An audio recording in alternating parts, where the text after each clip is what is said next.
Всем привет! Меня зовут Янина, и вы на канале Дикое Поливание. Война в Украине продолжается, но уже стало очевидно. Киев выстоял. Украина отобьет атаку, и перемирие неизбежно, однако Беларусь все еще находится под военной оккупацией России. Потому что когда войска одной страны свободно перемещаются по территории другой страны и используют ее инфраструктуру, а также не позволяют народу этой страны свободно выражать свою волю и штыками поддерживают марионеточное правительство Лукашенко, иначе как оккупацией это не назовешь. Тех, кто борется за независимость нашей страны и за суверенное белорусское государство, лукашисты называют экстремистами. И для борьбы с такими людьми в печально известном Губопике существует целое третье управление, которое сами же губопики называют не иначе, как гестапо. Им это очень нравится. Все преступления этого учреждения я не буду перечислять, уверена, вы и сами о них хорошо наслышаны. Я перейду сразу к персоналиям. В белорусском языке есть сочное, но уничижительное слово «прымак». Оно обозначает бедового зятя, который взяли в жить в дом семьи жены, и к которому там, как говорят в народе, приходится на «вы» с котом разговаривать. Таким образцом мужества является руководитель третьего управления, полковник милиции и наш первый сегодняшний фигурант Михаил Петрович Бедункевич. Дело в том, что изначально он обычный деревенский вертухай. В том плане, что он родился в деревне Красный Лес Могилевской области, а работал в ВК-2 Бобруйска. И так бы ему и прозябать на периферии, если бы не удалось охмурить племянницу генерал-лейтенанта внутренней службы Владимира Данько. Она, кстати, Марианна Александровна Бедункевич, также в погонах, носит звание подполковника и проходит службу в Академии МВД. Благодаря этому браку карьеру Миша Бедункевич и сделал. Он досрочно получил звание полковника милиции и был поставлен возглавлять борьбу с экстремизмом. В приданное, так сказать. А оно, как всем известно, какой капитан, такой корабль. Посмотрите на мужественные лица подчиненных Прымака Бедункевича. Вот, например, его собутыльник и заместитель Алекса Александр Иванович. Примечательный тем, что пытал Николая Дитка, пытаясь выбить показания, но Диток скала, а Алекса тряпка.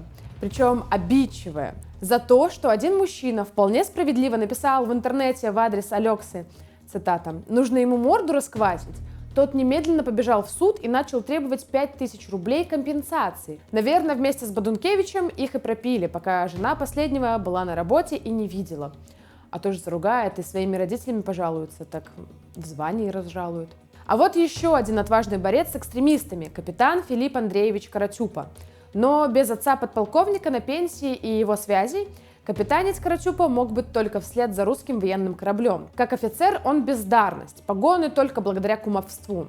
Задания в управлении он выполняет соответствующие. Он избил и залил газовым баллончиком экоактивистку Марину Дубину. Просто так задержать ее у Каратюпы не хватило сил.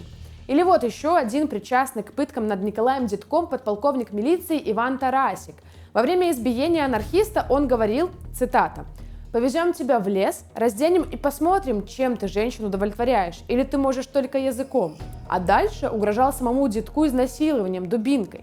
Откуда у Тарасика такой неподдельный интерес к мужским гениталиям и однополому сексу – вопрос открытый. Возможно, этот интерес является причиной того, что от Тарасика ушла жена. Но не гомосексуализмом одним единым. Подначальные Бедункевича любят и другие пикантные развлечения, например, подсматривать за чужой жизнью. Шевченок Денис Николаевич, начальник третьего отдела третьего управления Губопик, читает дворовые и не только чаты, вычисляет там администраторов. Или еще один интернет-боец с каламбурным именем Андрей Воробей. Он администрирует целый ряд провластных телеграм-помоек, в которых грязнейшими словами оскорбляет белорусов, а также публикует фото и личные данные активистов. Делает он это вестимо не один. Вот его подначальный и соадмин Драневич Константин Валентинович. Под чутким контролем своего начальника Андрея Воробья Драневич пишет гадостные комментарии в адрес оппозиции и хвалебные в адрес представителей режима. Да, друзья, за это в Беларуси платят деньги и содержат целого бойца Губопик. Но этого мистера вы точно должны помнить. Высоцкий Валерий Валентинович, подполковник милиции. Этот боевой офицер отожрал себе такую морду, что на нее не налазил ни один чулок. Потому в 2020 году он носился за протестующими в очень странном амплуа – получулочника, ну или что-то в этом роде. Еще с ним был забавный инцидент, когда ему в квартиру кто-то позвонил, он ужасно перепугался и начал звонить в милицию, чтобы они немедленно побежали его спасать. Однако боровлянские ППСники были не особо расторопны, и в итоге дело кончилось скандалом. А завершить сегодняшнее шоу уродцев я бы хотела на еще одном интернет-бойце. Гайко Артур Сергеевич.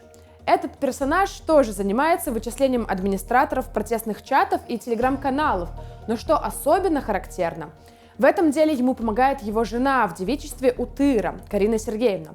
Она подыгрывает Артуру, чтобы вызвать у людей дополнительное доверие, чтобы потом их подставить. Безвозмездно практически. Такие вот у семьи Гайко развлечения. Но, конечно же, их ущербность их не оправдывает. По факту, это самое настоящее коллаборантное антипартизанское подразделение типа дивизии СС «Дерливангер». Дивизия была названа в честь своего основателя-нациста и педофила Оскара Пауля Дерливангера. Сначала в эту дивизию набирали осужденных браконьеров, чтобы в боях искупить вину перед матерью Германии. Но в белорусских лесах их численность быстро поредела. Тогда ее начали комплектовать кем придется – насильниками, грабителями, убийцами и другими асоциальными элементами. Что характерно, во время своих рейдов они тоже любили носить маски. Особенную жестокость Дерливангера проявили при подавлении Варшавского восстания в 1944 году, в ходе которого город фактически был стерт с лица земли. Живые щиты из женщин и детей, расстрелы на каждой улице Варшавы. Поляки надолго запомнили Оскара Дерливангера. И уже в 1945 году им снова суждено было встретиться. Дерливангера взяли в плен французские солдаты. У него не было документов, но его опознал один еврей. По счастливой случайности охранниками Дерливангера оказались поляки, которые воевали в составе французских частей. Я не буду описывать все подробности, расскажу только итог. Поляки просто забили Дерливангера до смерти, не дожидаясь суда, и никто им за это ничего не сказал. Мораль истории у каждого своя. Вы можете написать свой вариант в комментариях. Спасибо, что посмотрели это видео, друзья. Помогайте распространять его, ставьте лайки и комментируйте. И до новых встреч! Тем более, что встречи бывают очень неожиданными. Живе Беларусь и слава Украине!